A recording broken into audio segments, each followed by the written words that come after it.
राहुल गांधी ने अपने बाप के कातिलों को माफ कर दिया, आज वो ऐसे लोगों पे क्या कार्रवाई करेंगे? कोई बदला नहीं लेंगे? वक्त नहीं हो, आज ये सूरज निकला पड़ा, नहीं निकला पड़ा। अभी हम बोले कि भाजपा वाले कह देंगे चांद है, तो अंत में कह देंगे चांद है, सरदार दोगला है। एक बहुत बड़ा मुद्दा है नेशनल हेराल्ड का, जो काफी समय से चलता हुआ आ रहा है। 1938 में जवाहरलाल नेहरू की तरफ से एक न्यूज़पेपर लॉन्च किया गया था जिसका नाम था नेशनल हेराल्ड। उसके बाद ये मामला इस तरीके से देखा गया कि दो कंपनी थी जिनका लेन देन इसमें था। एक थी यहाँ पर कंपनी एसोसिएटेड जनरल लिमिटेड और दूसरा यंग इंडियन प्राइवेट लिमिटेड, जिनके बीच में लेन देन था। लेकिन इस मामले को ऐसे दिखाया गया कि 50 करोड़ का लेन देन, 90 लाख का, 50 लाख का, 70 लाख का, इस तरीके से ये मुद्दा लगातार बढ़ता चला गया। इस पे आरोप लगे कि यहाँ पर लोगों को लूटा गया है, लोगों से कर्जा चुकाने के लिए और ज्यादा पैसा दिया गया। न जाने अलग अलग तरीके के इल्जाम लगते नजर आए। लेकिन इसके साथ साथ यहाँ पर अब जो बड़ी जानकारी है कि वो कांग्रेस पार्टी को इस पूरे मुद्दे में रियायत मिल चुकी है, लेकिन अभी भी ईडी इस मुद्दे पर जांच कर सकती है और तमाम तरीके की जानकारी और भी सामने आ सकती है, क्योंकि ये वो मुद्दा है जिसको लेकर कांग्रेस की तरफ से लगातार ये कहा जाता था कि जो बीजेपी पार्टी है वो उन पे आरोप लगाती है, वो बदले की राजनीति कर रही है। तो ये जो सारा मामला है इसी मुद्दे को लेकर था। तो यहाँ पर हम जानने की कोशिश करेंगे जो लोग कांग्रेस के समर्थन में पहुंचे हैं यहाँ पर, वो किस तरीके से इस पूरी जानकारी को देख रहे हैं और अब आगे आने वाले जो समय है उसमें किस तरीके के उनके कदम रहेंगे। सर, मेरा सीधा सवाल ये है कि आप लोग, खुशी का माहौल यहाँ पर था, खुशी मनाने आए थे एक तरीके से, लेकिन उसके बाद भी हमने देखा कि जो पुलिस फोर्स है वो आप लोगों को बसों में भर भर के लेकर जा रही है। तो पूरी ये कहानी क्या रही है इसके पीछे? देखिए, सबसे बड़ी बात है, बसों में भरने नहीं थी, मेरे को जूते भी उतर गए थे। आप समझो इस बात को, मुझे भी गाड़ी में बैठा लिया था। वो तो एक रहमदीन पुलिस वाला होगा जो कह रहा है कोई नहीं सरदार जी, आप जूता देख लो अपना पहले। समझो इस बात को, क्योंकि पैरों में कोई चुभ जाए ना कुछ हो जाए। तो आप इस बात को समझो, ये प्रॉपर तानाशाही है। हमारे अध्यक्ष श्री देवेंद्र यादव जी भी बिना जूतों के गए हैं।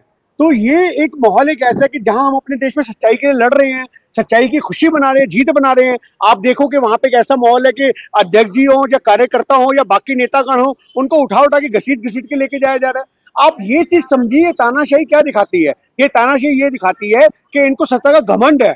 आप समझो, इतने बड़े बड़े आपने बैरिकेटिंग लगाए, हम अपनी मीडिया में बात नहीं रख पा रहे। क्यों नहीं रख पा रहे? अध्यक्ष जी का क्या गुना था या बाकी नेताओं का क्या गुना था, कार्यकर्ता का क्या गुना था? क्या हम बैरिकेटिंग फांग रहे थे? आप मुझे बात बताओ, हम भाजपा के कार्यालय पे चढ़ रहे थे, क्यों उठाया गया? क्या लोकतंत्र में अपनी आवाज को बुलंद नहीं कर सकते? एक नोटिस देने के बाद भी हम प्रदर्शन नहीं कर सकते? हम ये नहीं पूछ सकते कि ईडी ने किन रूपों में उनको गिरफ्तार करने की बात करी थी राहुल जी को? आप बताइए, कौन से ऐसे मुकदमे सुब्रमण्यम स्वामी ने ठोके थे जो आज बेगुनाह साबित हो गए वो लोग? तो आप समझो कि ये सिर्फ और सिर्फ एक चुनावी राजनीति होती है। ये देश में एक माहौल बनाना होता है। देखो जी, कांग्रेस तो भ्रष्टाचारी है। आप मुझे एक बात बताओ, 70 साल जिस देश के अंदर पार्टी ने राज किया है, उनके खाते में मात्र, इतनी बड़ी पार्टी के खाते में मात्र 133 करोड़ रुपए है।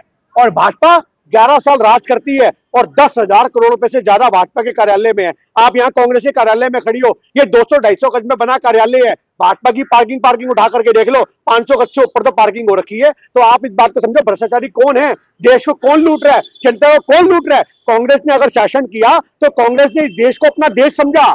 कांग्रेस ने यहाँ की संपत्तियों को अपनी संपत्ति समझा। कांग्रेस लूटने नहीं आई। ये ईस्ट इंडिया कंपनी के जो काले अंग्रेज बैठे हैं, ये देश को लूटने का काम कर रहे हैं। तो ये कहीं ना कहीं ईडी की हार है। ईडी के ऊपर जो आज मोदी सरकार की एक तानाशाही हमें नजर आ रही है कि उनके जो नेता हैं ईडी के या उनके जो अधिकारी हैं, उनको डरा धमका करके इस्तेमाल किया जा रहा है। ये अपने आप में शर्मसार करने वाली बात है। तो आप लोग इसको टेक्निकल रिलीफ मानेंगे या फिर आपको लगता है कि जो आरोप लगाया गया था ये पूरा ही निराधार था? मतलब देखिए, आरोप तो बनता ही नहीं ना मैडम। एक बात बताओ ना, आप जिस चीज की एफआईआर नहीं है उसका मुकदमा क्या होगा? आप मुझे ये बात बताइए, जिस चीज की एफआईआर नहीं है उसका मुकदमा क्या होगा? जब एफआईआर ही नहीं है तो मुकदमा क्या होगा? कोर्ट ने तो बोला भैया एफआईआर ही नहीं है। जब एफआईआर नहीं तो मुकदमा किस बात का? आप मुझे बात बताओ, जब पैसा यहाँ से 1 रुपए का 2 रुपए वहां नहीं गया या वहां से यहाँ नहीं आया, संपत्तियां अपनी जगह पर है, तो मनी लॉन्ड्रिंग का केस किस बात का? आप मुझे बात बताओ।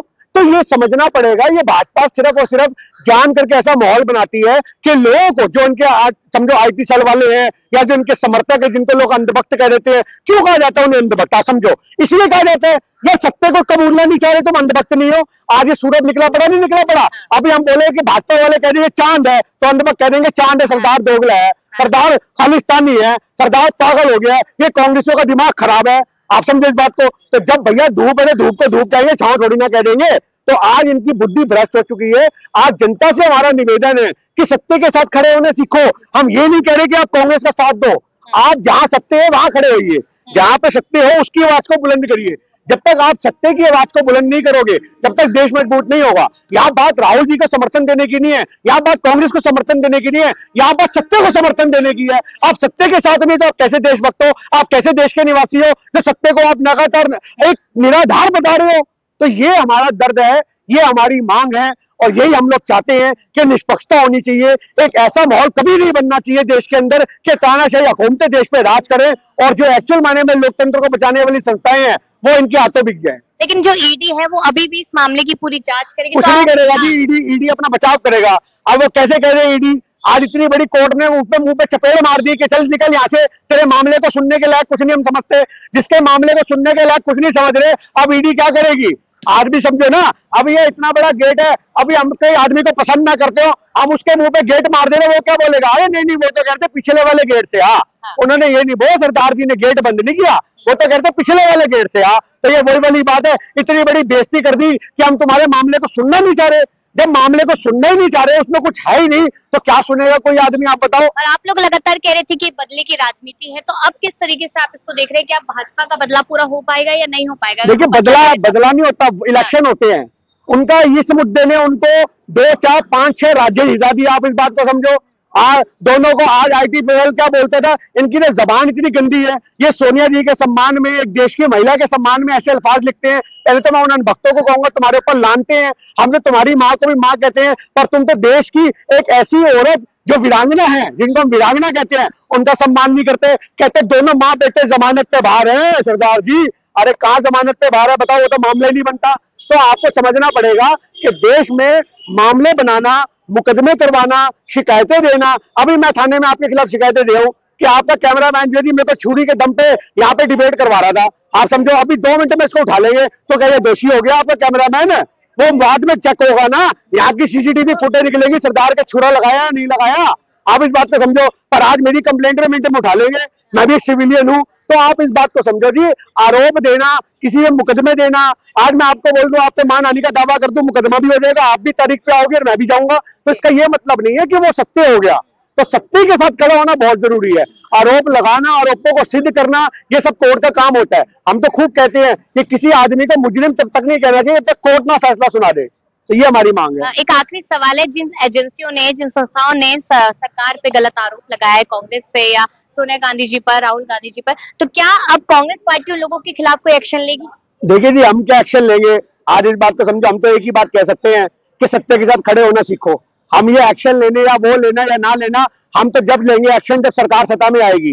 जिन लोगों ने आज इनकी आगे कठपुतली बन करके काम किया है, चाहे वो इलेक्शन कमीशन हो या वो ईडी हो, जितने अधिकारी आज सियासत की रोटियां सेक रहे हैं बैठ करके और नोट लेकर के हमारे खिलाफ गलत गलत कार्रवाइयां कर रहे हैं, उनके खिलाफ मोर्चे खोलेंगे, इसमें कोई शक नहीं है, दो राय नहीं है। आपने देखा होगा रामलीला मैदान से भी राहुल जी ने, प्रियंका जी ने 3 चुनाव आयोग के अधिकारियों के नाम लिए, ऐसी ईडी के नाम भी हम लेंगे और इन सारे लोगों पे कार्रवाई होगी और वो संवैधानिक होगी, बदले की नहीं होगी।